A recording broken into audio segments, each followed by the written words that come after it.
Channel Sudama ji creation. मैं अनुमेहा तिवारी आपका अपने चैनल पर स्वागत करती हूँ।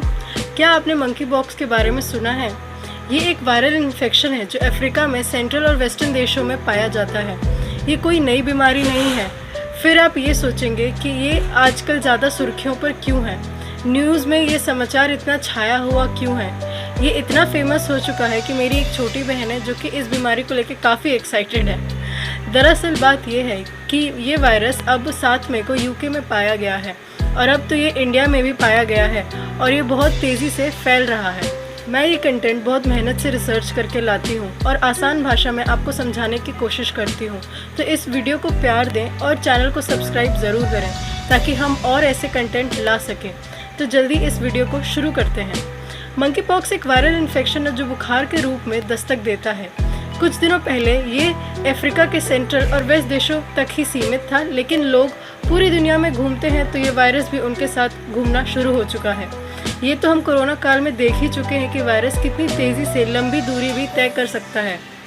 US centre for disease control and prevention के अनुसार ये चेचक जैसी बीमारी सबसे पहले अफ्रीका के जंगलों में बंदरों की 2 कॉलोनियों में देखी गई थी।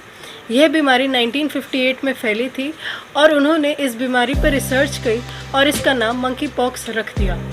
मंकी पॉक्स पहली बार आदमियों में 1970 में डेमोक्रेटिक रिपब्लिक ऑफ कॉन्गो में पाया गया था, जो कि बंदरों से ही फैला था। यह रोग स्मॉल पॉक्स के समान ही है और छुआछूत की बीमारी ही है। ये कॉन्गो रिपब्लिक द्वारा जानकारी WHO को उपलब्ध कराई गई थी ताकि WHO इस बीमारी पर काम कर सके और इसका इलाज ढूंढ सके। पिछले कुछ वर्षों में अंतर्राष्ट्रीय यात्रा की वजह से ये बीमारी इजराइल, US, सिंगापुर और UK में भी फैल चुकी है, जो कि मानव जाति के लिए खतरनाक है।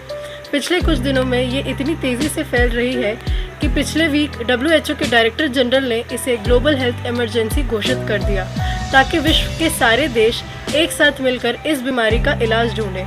WHO के अनुसार इस समय 2 और बीमारी ग्लोबल इमरजेंसी पे है। पहली है कोरोना और दूसरी है पोलियो। WHO के अनुसार ये तीनों वायरस को जड़ से ख़त्म करना काफ़ी ज़रूरी है। WHO चाहता है कि सारे देश मिलकर इन तीनों बीमारियों के खिलाफ एक्शन लें, क्योंकि ये बीमारियां मानव जाति के लिए बहुत ही खतरनाक है। तो लोगों के मन में इस बीमारी को लेकर काफ़ी उत्सुकता और जिज्ञासा भी है। इससे घबराने की कोई ज़रूरत नहीं है। जैसे कि कोरोना काल में हमने एक स्लोगन सुना था, जानकारी ही बचाव है, तो इस केस में भी जानकारी ही बचाव है। मंकी पॉक्स के 2 वेरिएंट पाए गए हैं, कॉन्गो स्ट्रेन और वेस्ट अफ्रीकन स्ट्रेन। नाम के अनुसार जो वेरिएंट रिपब्लिक ऑफ कॉन्गो में पाया गया है वो कॉन्गो स्ट्रेन है और जो वेस्ट अफ्रीकन स्टेट्स में पाया गया है वो अफ्रीकन स्ट्रेन है। कॉन्गो स्ट्रेन में मृत्यु दर 10% है, जो कि बहुत खतरनाक है, जिसका मतलब अगर 100 लोगों को ये बीमारी हुई तो लगभग 10 लोगों की मृत्यु निश्चित है। अफ्रीकन स्ट्रेन का मृत्यु दर सिर्फ 1% है, जो कि कम खतरनाक है। अब हम ये जानते हैं कि ये बीमारी आदमियों में कैसे फैलती है।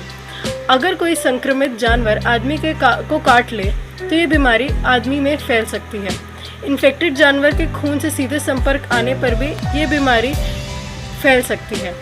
अगर इन्फेक्टेड जानवर जिस पानी में नहाया हो उस पानी से डायरेक्ट संपर्क आ जाए तो ये बीमारी बहुत आसानी से ट्रैवल कर सकती है। संक्रमित जानवर के मांस को ठीक से ना पकाकर खाने पर भी ये बीमारी फैल सकती है। WHO के अनुसार ये बीमारी समलैंगिक पुरुषों यानी कि गे पुरुषों में ज़्यादातर पाई जा रही है और खासकर उन लोगों में जिनके एक से ज़्यादा शारीरिक संबंध हैं। वैज्ञानिक इस बात पर श्योर नहीं है, बट ये बात काफ़ी हद तक दिखाई दे रही है। मनुष्य में वायरस किसी के द्वारा उपयोग किए जाने वाले कपड़े, बिस्तर या तौलिए से फैल सकता है।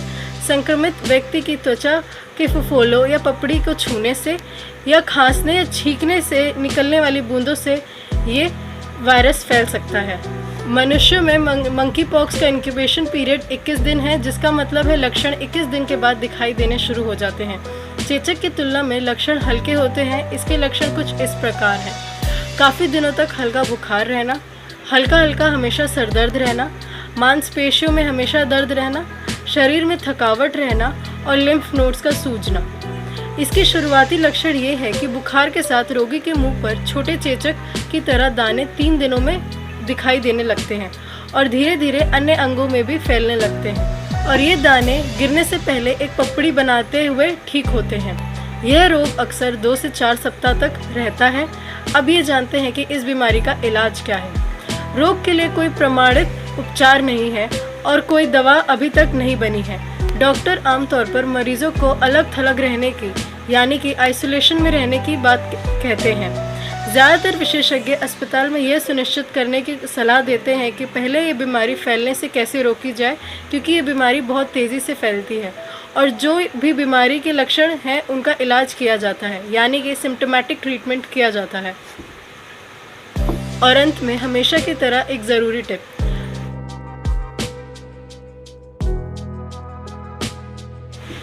जिस एरिया में मंकी पॉक्स के केसेस आ रहे हैं उस एरिया के जानवरों से दूर रहें और उस आदमी के संपर्क से भी बचाव करें जो मंकी पॉक्स से पीड़ित है।